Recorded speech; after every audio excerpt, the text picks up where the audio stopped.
आज के इस वीडियो में हम आपको बताने वाले हैं, अगर आपका भी कोई भी सेविंग या करंट अकाउंट है और आपका भी अगर गवर्नमेंट से कोई पैसा आने वाला है, चाहे वो स्कॉलरशिप का पैसा हो, चाहे वो पीएम आवास योजना का पैसा हो, गवर्नमेंट से किसी भी तरीके का जो भी पेमेंट आता है वो आपको पता होगा डीबीटी एनपीसीआई के थ्रू वो आता है, डायरेक्ट बैंक ट्रांसफ़र। अगर आपके बैंक अकाउंट में आपका जो आधार कार्ड है वो एनपीसीआई से लिंक नहीं होगा तो आपको कोई भी पैसा नहीं मिलेगा। लेकिन ज़्यादातर लोगों को ये नहीं मालूम है कि उनके आधार कार्ड में एनपीसीआई लिंक है या नहीं है, या फिर ज़्यादातर लोग ऐसे हैं जिनका जो एनपीसीआई है वो ऐसे खाते में लिंक है जो कि खाता उनका बंद पड़ा है, माइनस पड़ा है, उसको वो इस्तेमाल नहीं कर रहे हैं। ऐसे में मान लीजिए अगर उनके खाते में पैसा आया भी, फिर वो क्या करेंगे, क्योंकि जो बैंक है सबसे पहले अपना चार्ज काटेगा, उसके बाद कुछ अगर बचेगा तो वो आप लोगों को मिल सकता है। तो देखिए, मैं आपको साफ सुथरी बात बता दूं, मैं इस वीडियो में आपको बताऊंगा,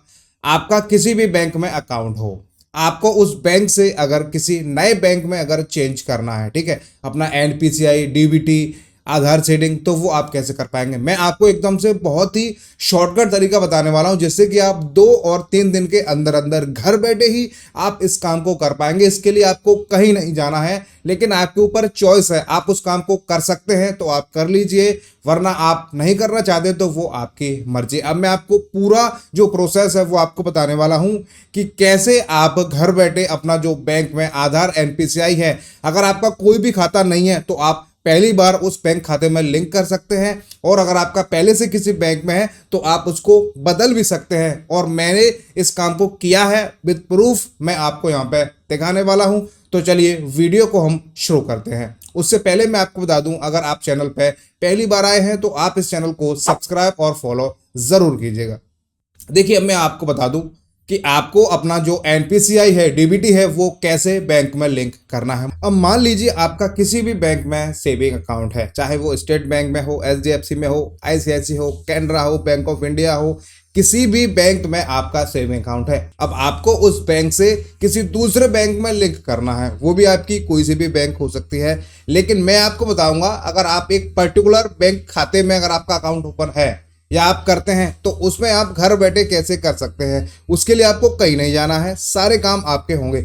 या फिर आप ये कह सकते हैं कि आप एक फ्रेशर हैं, आपका अभी तक कोई भी जो अकाउंट है वो ओपन नहीं हुआ है, लेकिन हो सकता है आप स्टूडेंट हो, आपकी जो स्कॉलरशिप है वो आनी है, फिर आप क्या करेंगे, तो उन लोगों के लिए भी ये जो अकाउंट है वो काफ़ी सही है। अब मैं आपको बताने वाला हूँ कि आप कौन सी बैंक में अकाउंट ओपन कीजिए, जिससे कि आपका जो एनपीसीआई है, डीबीटी है, वो आपका 2 से 3 दिन के अंदर अंदर सक्सेसफुल यहाँ पे लिंक या चेंज या अपडेट हो जाए। देखिए, मैं आपको बताने वाला हूँ, हमने यहाँ पे कुछ टाइम पहले इंडस बैंक में 0 सेविंग अकाउंट ओपन किया था, ठीक है, 0, किसी भी तरीके का कोई भी चार्जेस नहीं लगता है, आपको फ्री मोबाइल बैंकिंग मिलेगी, इंटरनेट बैंकिंग मिलेगी, चेकबुक मिलेगी, एटीएम आपको नहीं मिलेगा। डिजिटल एटीएम कार्ड आपको उसकी जो मोबाइल बैंकिंग ऐप है उसमें आपको मिल जाएगा। फिजिकल आप मंगाते हैं तो उसका आपको चार्जेस देना पड़ेगा। बाकी यूपीआई वगैरह आप आधार यूपीआई भी यहाँ पे बना सकते हैं, ठीक है। अब मैं आपको बताता हूँ, मैंने यहाँ पे कुछ टाइम पहले अपना इंडस में जो सेविंग अकाउंट है 0 वाला वो ओपन किया था।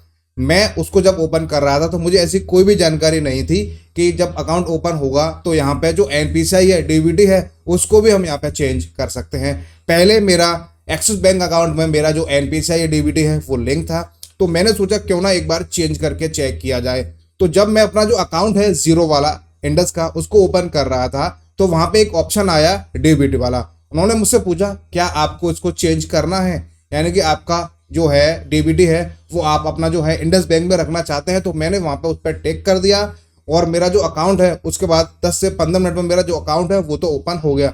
लेकिन फिर मैंने 2-3 दिन बाद मेरे पास एक मैसेज आया, योर आधार सीड सक्सेसफुल। इसका मतलब ये है कि मेरा जो आधार कार्ड है वो इंडस बैंक से यहाँ पे सक्सेसफुल यहाँ पे लिंक हो चुका है। अब फ्यूचर में मेरे पास कोई भी पेमेंट आएगा डीबीटी के थ्रू तो वो मेरा अब यहाँ पे इंडस बैंक में आएगा। मुझे कोई जानकारी नहीं थी कि ऐसा भी यहाँ पे हो सकता है, लेकिन वो हो चुका है। अब मान लीजिए आपका किसी भी बैंक में कोई भी अकाउंट है, ठीक है, आप अपना इंडस बैंक में एक 0 बैलेंस वाला अकाउंट ओपन कर सकते हैं, ब्रांच जाकर भी कर सकते हैं, आपकी मर्जी है, आप कहीं से भी उसको करा सकते हैं, ठीक है। जब आपका अकाउंट ओपन हो रहा होगा तो वहाँ पे एक ऑप्शन आएगा डीबीटी वाला आपसे पूछा जाएगा कि आपको इसको इंडस में रखना है या आपको नहीं रखना है या आपको चेंज करना है। जो भी करना है वहाँ पे ऑप्शन आएगा, वो आपको वहाँ पे सेलेक्ट कर लेना है। क्योंकि मैंने जब अपना अकाउंट ओपन किया था तो मैंने उसका जो स्क्रीन रिकॉर्डिंग है वो नहीं कर पाया था। अगर मैं उसको कर लेता तो मैं आपको विद प्रूफ के साथ में उस चीज़ को दिखा देता, लेकिन कोई दिक्कत नहीं है।